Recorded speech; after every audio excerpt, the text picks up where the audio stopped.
Good morning to one and all. Welcome to another tutorial. Tutorial कहीं नहीं कहेंगे, इसको हम क्विज़ कहेंगे।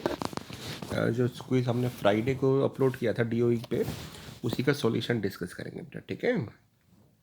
तो बहुत ही ईजी था, मैंने डोमेन रेंज आपको करवा रखा है, आप ट्यूटोरियल में देख भी सकते हैं मेरे, ठीक है। तो उसी के ऊपर बेस्ड ये हमने एक क्विज़ क्रिएट किया था, बहुत ईजी क्विज़ था। देखते हैं एक बार। हमसे पूछा गया है यहाँ पे कि इस फंक्शन का डोमेन क्या होगा, और डोमेन का मतलब होता है ऐसी एक्स की वैल्यूज़ जिसको पुट करने पे फंक्शन फाइनाइट आए, फंक्शन फाइनाइट वैल्यूज़ दे, राइट। तो मैंने आपको 2-3 अप्रोच बताई थी कि पॉलिनोमियल फंक्शंस में हम डोमेन ऑलरेडी नंबर लिख देते हैं, रेशनल फंक्शन में डेरिवेटिव ज़ीरो नहीं होना चाहिए, और रूट वाले फंक्शंस में रूट के अंदर वाली क्वांटिटी पॉजिटिव होनी चाहिए, क्योंकि रूट के अंदर अगर नेगेटिव हो जाएगा तो वो नॉट डिफाइन हो जाएगा रियल वैल्यूज़ के लिए।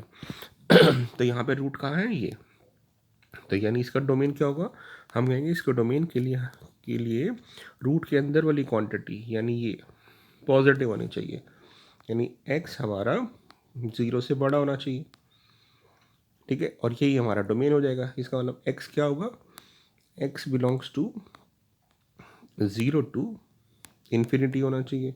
तो कौन सी ऑप्शन दे रखी है, देखें सी ऑप्शन डायरेक्टली क्लियर है, ठीक है ना। नहीं तो हम ऑप्शंस को देख के भी कह सकते हैं यहाँ पे एक्स नेगेटिव आ रहा है, पॉसिबल ही नहीं है। यहाँ पे एक्स जो है नेगेटिव ही दे रहा है सिर्फ, पॉसिबल नहीं है।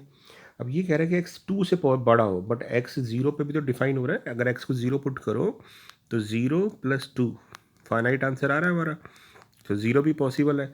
तो ये भी ऑप्शन कट गई कि भी टू से इन्फिनिटी, ज़ीरो भी आ सकता है, टू से छोटे नंबर भी आ सकते हैं। तो ऑप्शन सी करेक्ट थी, ठीक है। अगले क्वेश्चन पे चलते हैं।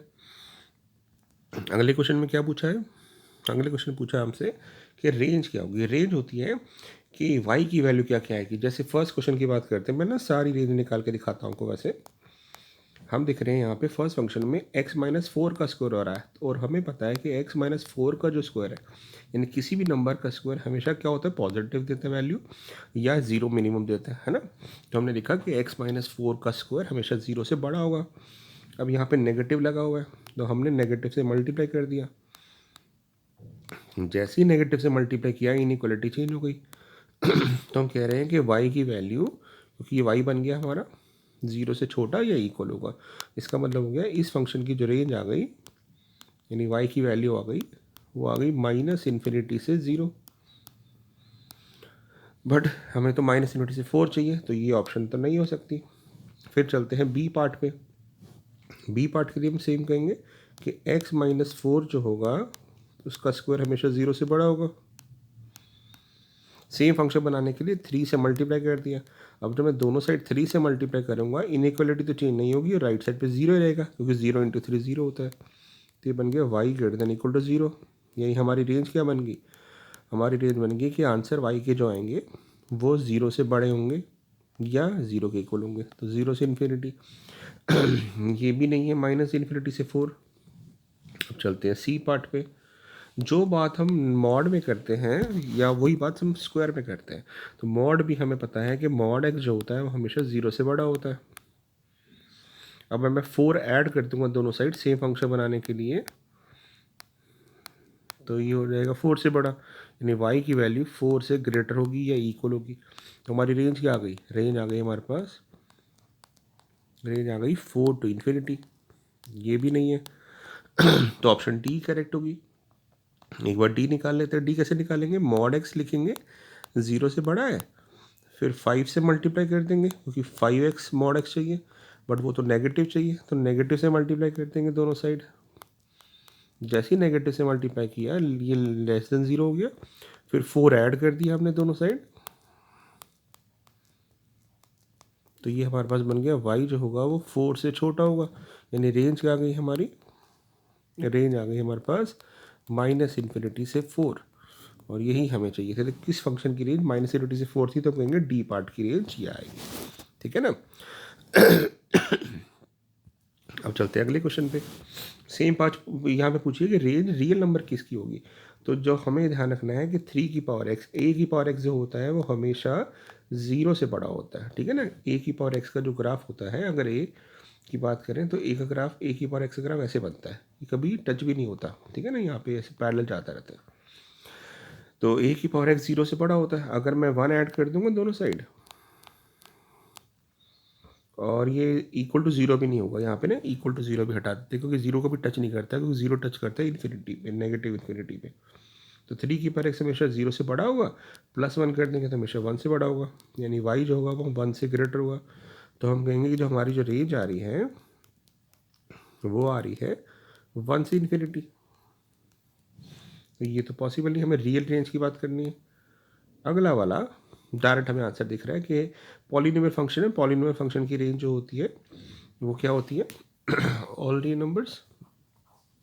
तो ये हमारा आंसर ठीक था कि इसकी रेंज 3x+1 होगी, क्योंकि x कोई भी रियल नंबर हो सकता है, तो 3x+1 भी रियल नंबर होगा ना, ठीक है। तो हम कहेंगे इसकी रेंज हो जाएगी ऑल रियल नंबर की, इसमें कुछ भी पुट करो आपको पॉजिटिव नेगेटिव सब आंसर देंगे। तो क्योंकि हम कहेंगे x रियल नंबर है तो 3x भी रियल नंबर होगा, और उसमें 1 ऐड कर देंगे तब भी वो रियल नंबर रहेगा, नहीं y रियल नंबर होगा। तो इसका आंसर बी था। बट अगर हम रेंज निकालने की बात करें सी पार्ट में, तो आपको ध्यान रखना है कि रूट के अंदर वाली क्वांटिटी पॉजिटिव होती है डोमेन के लिए, और रूट हमेशा पॉजिटिव आंसर देता है। तो हम कहेंगे कि भी इसके जो आंसर आएंगे, क्योंकि ये स्क्वायर रूट है, हमेशा पॉजिटिव आंसर आएंगे। तो वाई जो होगा हमेशा 0 से बड़ा होगा या इक्वल होगा। तो इस केस में जो रेंज आएगी वो हमारी होगी 0 से इन्फिनिटी, तो ये तो लेंगे नहीं, ठीक है ना। और सेम बात मॉड के लिए, इसका भी रेंज 0 टू इन्फिनिटी आएगी। तो इसका आंसर बी सही था। अपॉन वाले में क्या करते हैं, अपॉन वाले में डिनोमिनेटर 0 नहीं होना चाहिए, तो इस वाले में हम कहेंगे फर्स्ट पार्ट में कि x कांट बी 0। तो इसका डोमेन क्या आ जाएगा फर्स्ट पार्ट के लिए, इसका डोमेन आ जाएगा x can be any real number except 0। Second part में क्या होगा, सेकेंड पार्ट में x² -9 0 नहीं हो सकता, तो हम कहेंगे x² -9 0 नहीं हो सकता, इसका मतलब x +-3 नहीं हो सकता।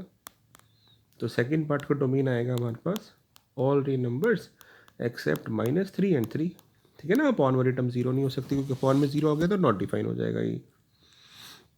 सी पार्ट के लिए x +3 0 नहीं होना चाहिए, इसका मतलब x -3 नहीं होगा। तो सी पार्ट का डोमेन आ गया all real number except -3। D part में x² +1 0 नहीं होना चाहिए। तो अब हमें पता है कि x² +1 तो कभी 0 हो भी नहीं सकता किसी रियल वैल्यू के लिए, क्योंकि अगर x² +1 0 होगा तो x² को -1 होना पड़ेगा, और x² कभी नेगेटिव होता नहीं है। इसका मतलब ये किसी भी वैल्यू के लिए 0 नहीं होगा। तो इसका मतलब इसका फंक्शन का डोमेन क्या हो गया, ऑल रियल नंबर। हम इसमें कुछ भी पुट कर दे, डिनोमिनेटर 0 नहीं देगा, हमारे पास कुछ ना कुछ आंसर आएगा। तो यानी डी पार्ट का आंसर जो है डोमेन वो रियल नंबर आएगा, और हमसे यही पूछा गया था कि किस वाले फंक्शन का डोमेन रियल नंबर है, तो कहेंगे D option is the correct answer. अगला क्वेश्चन की बात करते हैं। ये क्वेश्चन मैंने आपको ट्यूटोरियल में कराया था, अगर आपको याद हो। यहाँ कह रहा है कि x लाई कर रहा है -π/2 से π/2, और पाई का मतलब होता है 3.14। अप्रॉक्सीमेट वैल्यू 2 से डिवाइड कर देंगे तो ये आ जाएगा 1.57 के आसपास। इसका मतलब x -1.57 से 1.57 के बीच में आ रहा है। और यहाँ पे ग्रेटेस्ट इंटीजर आ रहा है।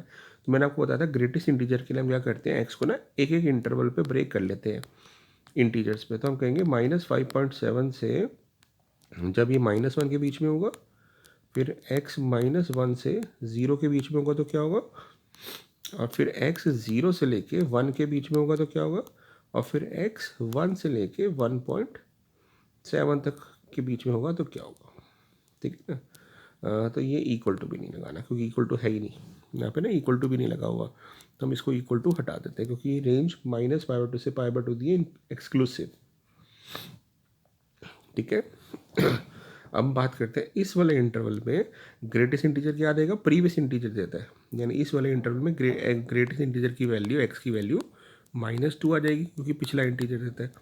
इस वाले में ग्रेटेस्ट इंटीजर x की वैल्यू -1 आएगी, क्योंकि हमेशा लोअर वैल्यू होती है, तो -1.57 तो देगा नहीं, इसलिए -2, यहाँ पे -1। अगले वाले में ग्रेटेस्ट इंटीजर क्या करेगा, 0 इन देगा, क्योंकि ग्रेटेस्ट इंटीजर हमेशा इंटीग्रल वैल्यू देता है। जिन भी दो इंटीजर्स के बीच में आंसर आता है ना, वो हमेशा पिछला वाला इंटीजर देता है, क्योंकि इक्वल टू नहीं लगा हुआ, यहाँ पे 1 देगा। इसका मतलब क्या हो गया, इस वाले में ग्रेटेस्ट इंटीजर 2 है, तो यानी यहाँ पे जो y की वैल्यू आएगी एफ एक्स की वैल्यू, इस वाले केस में वो आ जाएगी कॉस्ट ऑफ -2। ठीक है, और मैंने आपको बताया था cos minus theta cos theta होता, तो इसका आंसर आ जाएगा कॉस 2। ठीक है, इस वाले में इसकी वैल्यू हो जाएगी कॉस ऑफ -1, और कॉस ऑफ -1 जो होता है वो कॉस ऑफ 1 हो जाता है, क्योंकि cos minus theta cos theta होता है। अभी आप ट्रिको में पढ़ेंगे भी, ठीक है ना। अगले वाले में मैंने आपको बताया अभी तक क्वाड्रेंट की बात है ना, तो उसी से पढ़ेंगे। अगला वाला हो जाएगा कॉस 0, कॉस 0 होता है 1, यहाँ पे आ जाएगी कॉस ऑफ 1 अगेन। तो हमारे पास कौन कौन से आंसर आए, कॉस 2, कॉस 1 और 1। तो हमारे पास जो रेंज आ गई वो इस फंक्शन की आ गई कॉस 2, कॉस 1 और 1। तो कौन सी ऑप्शन करेक्ट है, बी ऑप्शन करेक्ट है। ठीक है,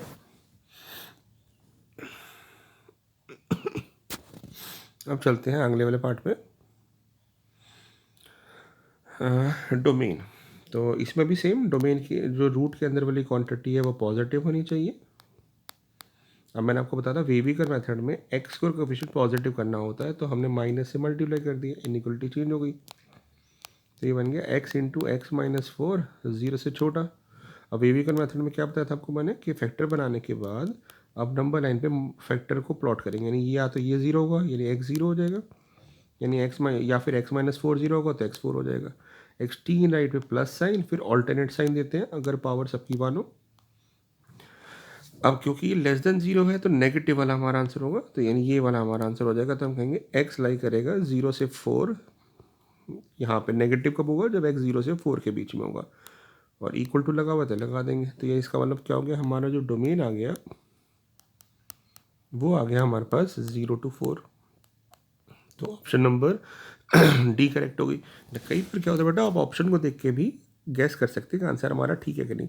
अब एक चीज़ देखो कि अगर मैं इसमें एक्स को 0 पुट कर दूँ इस फंक्शन में, तो मेरे पास क्या आंसर आएगा, 0 माइनस 0, और 0 का रूट 0 होता, तो यानी x इक्वल टू 0 पे हमारा आंसर आ रहा है, यानी वो डोमेन के अंदर इंक्लूड होगा। तो इसका मतलब ये पार्ट तो हो नहीं सकता क्योंकि यहाँ पे 0 को इंक्लूड नहीं किया हुआ, यहाँ पे भी ये पार्ट नहीं हो सकता क्योंकि इसमें 0 को एक्सक्लूड किया हुआ है। ठीक है, अब चलते हैं एक और पार्ट पे, कि भी अगर मैं x को 1 पुट कर दूं तो क्या होगा, तो मेरे पास आ रहा है 4 माइनस 1 रूट 3, यानी फाइनाइट आंसर आ रहा है, यानी x को 1 भी पुट कर सकते हैं, बट ये कह रहे हैं कि 0 से 4 के बीच में आंसर नहीं आ सकते, तो ये भी गई। तो ऑप्शन एक ही बचती है 0 to 4। तो आप करके भी दे सकते हैं, नहीं तो ऑप्शन से भी कई बार आंसर को पता चल सकता है। ठीक है, सेम क्वेश्चन यहाँ पे देखो। अब अगर मैं इस वाले फंक्शन में, वैसे मैं पूरा कराऊंगा, बट अगर मैं एक्स को ना माइनस ए पुट कर दूँ तो मेरे पास इसका क्या आंसर आ जाएगा, a square minus minus a का स्क्वायर यानी ए स्क्वायर। मेरे पास x equal to minus a put करने पे 0 आंसर आ रहा है, यानी फाइनाइट आंसर आ रहा है। इसका मतलब x इक्वल टू माइनस ए इसके डोमेन में आएगा।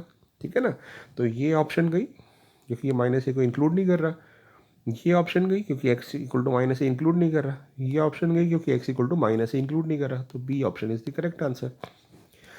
बट अगर हम स्टेप बाय स्टेप जाएंगे तो कैसे करेंगे, कि डिनोमीटर के अंदर वाली टर्म पॉजिटिव होनी चाहिए, एक्स के कोफिशिएंट को पॉजिटिव करने के लिए माइनस से मल्टीप्लाई कर दिया तो इनइक्वालिटी चेंज हो गई।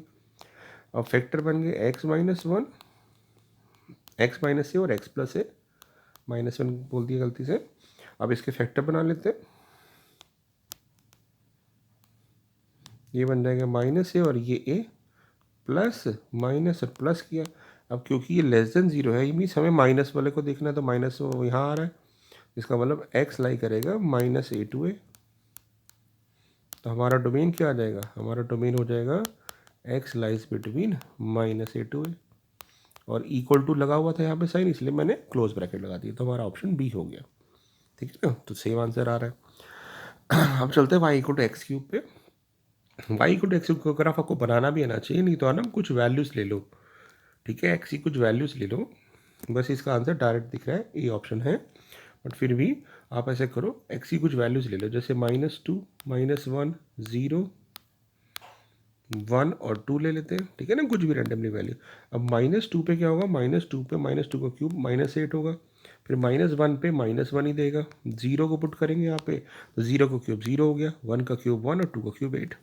तो जैसे ही हमने इसको प्लॉट किया कि 0 पे 0 हो गया, 1 पे 1 दे रहे हैं, 2 पे 2 3 4 5 6 7 8, 2 पे 8 दे रहे हैं, -1 पे -1 आ गया और -2 पे -8 आ गया। तो जब हम इसको ज्वाइन करेंगे इस तरह से सारे पॉइंट्स को, तो हमारे पास ऐसा ग्राफ आ जाएगा। तो ऑप्शन ए करेक्ट है, तो ये सारी ऑप्शंस गलत हो जाएंगी। तो ग्राफ को देख के भी कर सकते हैं, नहीं तो कुछ वैल्यूज़ को गैस करके भी देख सकते हो। ठीक है बेटा, तो y = x का ग्राफ ही आएगा। अगला वाला भी डायरेक्ट है, मॉड x, मॉड जो होता है ना, मॉड x - 2, तो हम देखते हैं ये 0 कब हो रहा है, तो ये 0 हो रहा है x = 2 पे। ठीक है ना, तो इसका मतलब 2 पे ही 0 वैल्यू दे रहा है। तो मॉड का जो ग्राफ होता है जिस पे भी 0 वैल्यू देता है, यहाँ पे 2 पे वैल्यू 0 दे रहा है, तो ये ग्राफ ऐसे चले जाता है। नहीं तो एक बहुत सिंपल सा चीज़ देखते हैं कि यहाँ पे देखो आप, ये x 0 पे 0 आंसर आ रहा है, मतलब x, ये मतलब ये x एक्सिस को कहाँ टच कर रहा है, 0 पे। तो इसका मतलब 0 पुट करने पे 0 आ रहा है। ठीक है ना, इस ग्राफ के लिए। और जब मैं इस फंक्शन में पुट कर रहा हूँ x को 0, तो मेरे पास 0 - 2 -2 आंसर आ रहा है। इसका मतलब ये हमारा आंसर नहीं हो सकता। इधर देखते हैं, x को -2 पुट करने पे 0 आंसर आ रहा है। आप पुट करो जरा इस फंक्शन में, x को जब -2 पुट करोगे तो फंक्शन में हमारा आंसर 4 आ रहा है, 0 नहीं आ रहा है। नहीं, ये भी ग्राफ किया, तो ये ऑप्शन में बनेगा। बट नन ऑफ दीज है, इसलिए प्रॉब्लम हो सकती है। इसलिए फिर मैंने बताया आपको कि मॉड का ग्राफ हमेशा ऐसे बनता है। जैसे अगर आप x - 3 का ग्राफ पूछेंगे ना, तो ये 3 पे वी शेप बन जाएगा इस तरह से। अब क्योंकि ये x - 2 था, तो 2 पे वी शेप बन जाएगा, यानी ये हमारा ग्राफ ठीक है। ठीक है। तो ये सारे क्वेश्चंस थे। आई होप आपको सारे क्लियर हो गए होंगे। तो दोबारा कंसेप्ट को रिवाइज करो, ट्यूटोरियल देखो, फिर भी नहीं आता तो बार बार ट्यूटोरियल को देखिए बेटा, और कोई डाउट हो तो आप मुझसे पूछ सकते हैं। ठीक है, थैंक यू।